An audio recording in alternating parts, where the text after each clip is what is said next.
Show show শব্দ যেন এক নিভৃত প্রকৃতির কথা বলে। পূর্বে সীতাকুণ্ডের পর্বতমালা আর পশ্চিমে মেঘনার অসীম জলরাশি। জনবসতির ছোঁয়া নেই কোথাও, নেই কোনো পাখির ডাকও। কেবল নতুন জেগে ওঠা চরের বুক চিরে বয়ে চলেছে সরু খালের নোনা পানি। এই ভূমি একদিন নদীর তলায় ছিল, আজ সেই নদীর বুক চিরে উঠে এসেছে নতুন পৃথিবী, নতুন চর, নতুন আশ্রয়, নতুন সম্ভাবনা। মেঘনার মোহনায় ধীরে ছিল আজ তাদের ভৌগোলিক সংযুক্তি চোখে পড়ছে স্যাটেলাইট চিত্রেও। মাটি এখানে নরম, তাজা পলিমাটির গন্ধে ভরপুর। কোথাও লবণের আস্তরণ, কোথাও গজিয়ে উঠেছে ঘাস আর ছোট ছোট ঝোপঝাড়। দূরে দেখা যাচ্ছে গরু মহিষের চারণভূমি, মাঝে মাঝে মানুষের গলার স্বর ভেসে আসছে বাতাসে। নদী ভাঙনে ঘরহারা মানুষগুলো আবারও ফিরে এসেছে এই চরে, নতুন করে ঘর তুলছে, জীবন গড়ছে। ৩ দশক আগে যারা ভিটেমাটি হারিয়ে অন্য কোথাও আশ্রয় নিয়েছিল, তাই এখন এই ভূমিকে দেখছে পুরনো ঠিকানার মতো। কেউ বাঁশ দিয়ে ঘর বেঁধেছে, কেউ খুঁটি পুঁতে রেখেছে। জমি এখনো কারো নামে হয়নি, সরকারি জরিপও হয়নি এখনো, তবুও মানুষ এসেছে। কারণ এই জমি তাদের কাছে শুধু মাটি নয়, স্মৃতিও, বেঁচে থাকার আরতি আর সম্ভাবনার প্রতিচ্ছবি। বাংলাদেশের উপকূলের এই অংশটি বরাবরই পলি প্রবাহে গঠিত। দেশের দক্ষিণ পূর্বাঞ্চলে, বিশেষ করে মেঘনা মোহনায় নদীর মাধ্যমে যে বিপুল পলি সাগরে আসে, তার একটি বড় অংশ এখানে জমা হয়ে তৈরি করেছে নতুন ভূমি। অন্যদিকে দক্ষিণ পশ্চিমাঞ্চলে, যেমন খুলনা অঞ্চলে, এই প্রক্রিয়া তুলনামূলক ধীর, কারণ সেখানে পলি গিয়ে জমে সোয়াচ অব নো গ্রাউন্ডের মতো গভীর গিরিখাতে। এখানে অবস্থান ভিন্ন। সন্দ্বীপের আশেপাশে ভূমি পুনর্গঠনের হার গত কয়েক দশকে অনেক বেশি।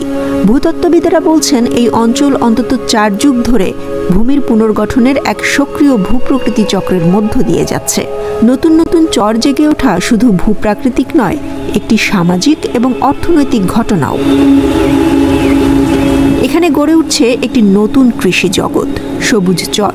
সবুজ চর নামে জেগে ওঠা এই এলাকায় ধান, মাছ আর গবাদি পশুর অভাব নেই। আমন মৌসুমে কয়েক হাজার হেক্টর জমিতে ধান হয়, উৎপাদন প্রায় 20,000 টন, যার বাজার মূল্য কয়েকশো কোটি টাকা। বর্ষায় এখানকার খাল ও বিল থেকে উঠে আসে প্রায় 2,500 টন সামুদ্রিক মাছ। শুষ্ক মৌসুমে চারণভূমিতে ঘুরে বেড়ায় প্রায় 30,000-এর মতো গরু, মহিষ, ভেড়া। এই চরে আজ প্রায় 7,000 পরিবার তাদের জীবনের নতুন ভরসা খুঁজে পেয়েছে। তবে প্রশ্ন থেকে যায়, এই জমিতে বসত গড়া কি নিরাপদ? মৃত্তিকা বিশেষজ্ঞরা বলছেন, নতুন ভূমি গঠিত হলে অন্তত 20 বছর অপেক্ষা না করে স্থায়ী বসত গড়া উচিত নয়, কারণ এই চরগুলো এখনো পুরোপুরি স্থিতিশীল নয়। নদী যেমন জমি দেয়, তেমনি আবার ফিরিয়েও নেয়। এই অঞ্চলে এর আগেও এমন ঘটনা ঘটেছে। তাই ধৈর্য আর সময়ের পরীক্ষায় উত্তীর্ণ না হওয়া পর্যন্ত এখানে স্থায়ী কিছু না গড়ে তোলার পরামর্শ দিচ্ছেন বিশেষজ্ঞরা। আরেকটি বড় প্রশ্ন মালিকানা নিয়ে। আইন অনুযায়ী নদী ভাঙনে যে জমি হারায়, সেটি পুনরায় জেগে উঠলে আগের মালিকরা কিছু শর্তে মালিকানা ফিরে পেতে পারেন। তবে এজন্য দরকার দিয়ারা জরিপ, যেটি এখনো শুরু হয়নি সন্দ্বীপের এই অঞ্চলে। ফলে আপাতত ভূমির মালিকানা অনির্ধারিত। যদিও মানুষ আসছে, বসতি গড়ছে, চাষাবাদও করছে। এই অঞ্চলে এখনো বড় কোনো দখল বা সংঘাতে দেখা না গেলেও রাজনৈতিক প্রভাবশালীদের আগ্রাসনের শঙ্কা থেকেই যাচ্ছে। এখানে নতুন ভূমি মানেই নতুন অর্থনীতি, কিন্তু সেই সম্ভাবনার সঙ্গে জড়িয়ে আছে নীতি নির্ধারকদের ভূমিকা। যদি সঠিক পরিকল্পনা, বৈজ্ঞানিক দৃষ্টি আর জনবান্ধব নীতিমালার আলোকে এই ভূমিকে ব্যবহার করা যায়, তবে এটি শুধু নদী ভাঙা মানুষের পুনর্বাসনের ক্ষেত্র নয়, হতে পারে দেশের অন্যতম কৃষি নির্ভর অর্থনৈতিক অঞ্চল।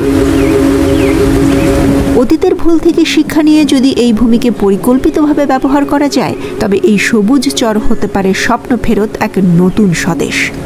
নদী যেমন নিয়তি, তেমনি আশাও।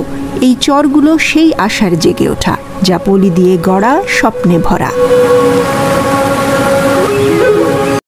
শো শো শব্দ যেন এক নিভৃত প্রকৃতির কথা বলে।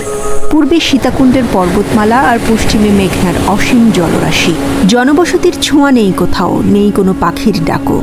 কেবল নতুন জেগে ওঠা চরের বুক চিরে বয়ে চলেছে সরু খালের নোনা পানি। এই ভূমি একদিন নদীর তলায় ছিল, আজ সেই নদীর বুক চিরে উঠে এসেছে নতুন পৃথিবী, নতুন চর, নতুন আশ্রয়, নতুন সম্ভাবনা। মেঘনার মোহনায় ধীরে ধীরে